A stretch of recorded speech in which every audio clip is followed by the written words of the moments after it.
নমস্কার, দি রিপোর্টে স্বাগত। প্রতি বছরের মতো এবছরও আগামী 16 জুন থেকে 15 সেপ্টেম্বর পর্যন্ত পর্যটকদের জন্য বন্ধ হয়ে যাচ্ছে ডুয়ার্সের সমস্ত জাতীয় উদ্যান ও সংরক্ষিত বনাঞ্চল। বর্ষায় জঙ্গলে গা ছমছমে পরিবেশ উপভোগ করার ইচ্ছে থাকলেও পর্যটকেরা ঢুকতে পারবেন না জলপাইগুড়ি জেলার অন্তর্গত গরুমারা, নেওড়া ভ্যালি, চাপড়ামারি, জলদাপাড়া, বক্সা সহ অন্যান্য বনাঞ্চলে। উল্লেখ্য, বন্য প্রাণীদের নিরাপত্তা ও নির্বিচ্ছিন্ন জীবনচক্র বজায় রাখতে সিদ্ধান্ত নেওয়া হয়েছে বন দপ্তরের পক্ষ থেকে।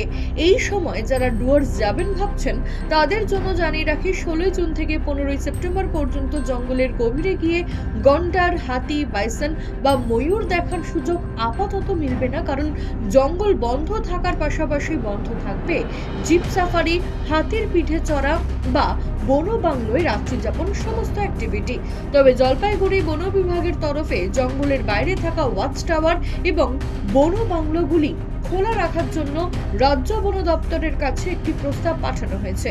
কালিকাপুর, ধূপঝোড়া, পানঝোড়া, হর্নবিল ক্যাম্প ও চুকচুকি ওয়াচ টাওয়ার গুলি খোলা রাখার জন্য দাবি জানিয়েছেন পর্যটন ব্যবসার সঙ্গে যুক্ত ব্যবসায়ীরা।